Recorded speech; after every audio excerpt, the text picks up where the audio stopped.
Cursed panels. Green Lantern kissing Black Canary. Why would Hal Jordan do this? Well, let's find out. I'm Sasha, this is Casually Comics, and Cursed Panels is a series where we take panels that look kind of odd or seem out of place or are used for memes or whatever have you, and then place them inside their context, which sometimes makes them even stranger, and this is one of those times. When it comes to comic book couples, there are some that are better known than others, and when it comes to Black Canary, most automatically pair her with the Green Arrow, Oliver Queen. There have been other pairings, but they don't really last. Green Arrow has entered endgame status. Sorry, Dr. Midnight, or Batman for those 2 seconds. Despite the panel we're about to look at, not Hal. A bit surprisingly in my opinion. I think it could work, but that's maybe because I'm thinking of a specific story. It's where Dinah went off with another guy and Hal said that that was her own choice because she was her own woman when Ollie got jealous. And then Oliver punched him. You know what that was from. Hard Traveling Heroes. Road Trip of Friendship. Another time. As for where this panel comes from, it's the last part of a 3-part storyline in Justice League of America, coming from 168, in the story The Last Great Switcheroo from the year 1979. It was written by Gerry Conway with art by Dick Dillon. Inks by Frank McLaughlin and colors by Jerry Serf. This story is a body swap story. A mass body swap story. I don't think we've covered a body swap since the Ultra Humanite. It's gonna be a good time. In this story, members of the Secret Society of Supervillains swap with some key members of the Justice League. And who swap with who? It goes as follows. Superman and the Wizard, Star Sapphire and Zatanna, Wonder Woman and the Floronic Man, who they're calling Plant Master,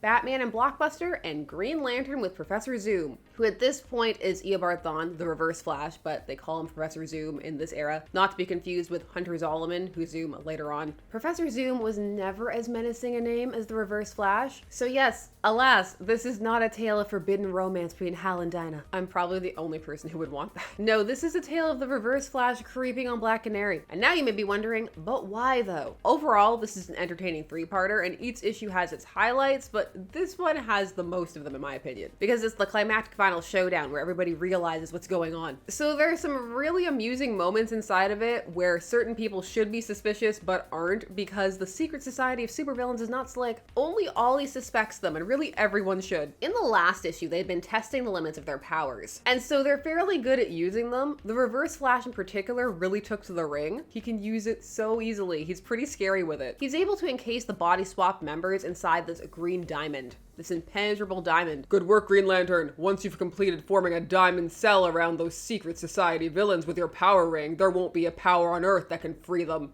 And I say good riddance. Now, Ollie notices that this seems a little intense, but like a fool, he starts to loudly recap the last issue under the guise of musing, and he's going on that something doesn't seem right, seemingly forgetting that he's on the same roof with Superman. You know, even as Clark, Superman would just have feelings of steel. This is part of what Irredeemable was about. You know what your problem is, Ollie? You can't stand seeing other people be happy when you're feeling glum. Cheer up. We won, remember? Yeah, I still think we won too easily. And as the suspicious Green Arrow angrily concludes his brief tirade, a few meters away, the objects of his suspicion also whisper, "I don't like it, Wizard. The Archer has a naturally cynical mind. I think he suspects us." I know he does, Plant Master. How could you possibly? When I assumed Superman's physical form, I also assumed his powers, which includes super hearing. Now, despite hearing that there's at least one person who is not buying their act, Superman Wizard does not do anything to alleviate their suspicions. Instead, he yeets the diamond into space. Listen, if Absolute Wonder Woman #1 can have a yeet on panel in 2024, then I can say yeet on camera, time of recording. Now, the non-swapped Justice League members are understandably upset by this. This is a lot. He just threw their prisoners, as they called them, into space, seemingly into the sun. He didn't even say where he was throwing them. That's dictator Superman behavior, and he owes them an explanation. I admit I acted a little hastily, but I did discuss this with the others before you arrived. We all agreed on a course of action if we managed to capture the Secret Society. Believe me, we've done nothing wrong. Green Lantern's power ring put the villains in time stasis, and I just tossed the diamond into an orbit around the solar system. They'll remain there until science perfects criminal rehabilitation. That sounds terrifying. I admit it sounds reasonable. The person saying it sounds reasonable and going full Superman did nothing wrong is Ralph Dibny, aka the Elongated Man. He's supposed to be a great detective. Ollie should not be the only person questioning this. Now, the reason the Secret Society swapped bodies was to do crime, of course. Something huge, world-conquering. No, they're gonna go steal some jewels, but in all fairness, the jewels could potentially maybe be used to do something like that. They're not sure, but they want them. Star Sapphire really wants them and goes full villain mode in Zatanna's body, to the point where the other people start to clue in, or they're getting there. Hurling your enemies into space? Acceptable. Being too enthusiastic about the jewels you're guarding? unacceptable. I just need to know where the line is. You know, asking for a friend. Also, Prof. Zoom Lantern hid the actual guards that were supposed to be on duty in another dimension. May Hal never explore the full potential of his ring in any kind of truly focused fashion. We're nearing our cursed panel though. At the museum where the jewels are being kept, Superman has them split into multiple teams, which is just something that happens in the Justice League a lot. It's a classic. They're always breaking off into little groups, oftentimes without much rhyme or reason. So the ones who remain directly guarding are Black Canary and not Green Lantern. And for some reason, as soon as they're alone, utterly crazy, unless if Ollie were right and something's not kosher with our fellow Justice Leaguers, but I just can't believe it. Hey, pretty lady, now that we're finally alone. That was some but we're the same you and I nonsense. And also, but why though? Now in the context of the progression of the plot, this is the final piece the Black Canary needs to realize that truly they are imposters, because Hal Jordan would never. Okay, but inside of the character motivation of the story, what was Zoom's motivation supposed to be? Was he just shooting his shot? Did he just assume that this is how the League operates? They're all just going at each other? Is that what's happening at the Secret Society? Does Prof. Zoom often assault people? Why would not Hal Jordan do this? Now, despite being able to send people to other dimensions with the power ring, Professor Zoom wasn't prepared for a swift knee to the crotch. Who is? And Canary quickly yells that they're imposters. Imagine if that had been Hal and he had just been secretly waiting to make this move.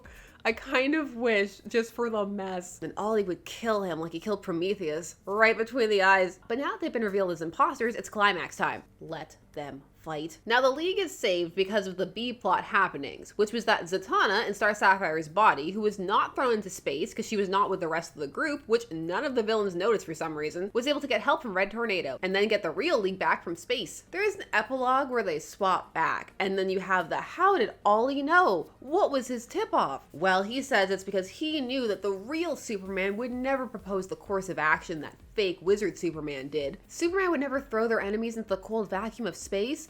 This is what Superman would do. Why would Green Lantern need to build a stasis jewel when I had already designed several holding cubes for our prisoners here in the satellite? And worse, putting us into orbit? It would have been easier to send us directly through time. We already have unsanctioned cells to hold our prisoners in. In space, no one can hear you cry. I love how quickly he also is just like, or you could just leave them another time period to languish. Superman used to time travel a lot. He'll know where to put him. The wizard didn't have the right methods. Reformation. Ha! That's not what the Justice League is about. These issues are a lot of fun. The kiss is very random, but it does serve a very specific purpose inside of the plot. It's a shock moment for both the reader and Black Canary.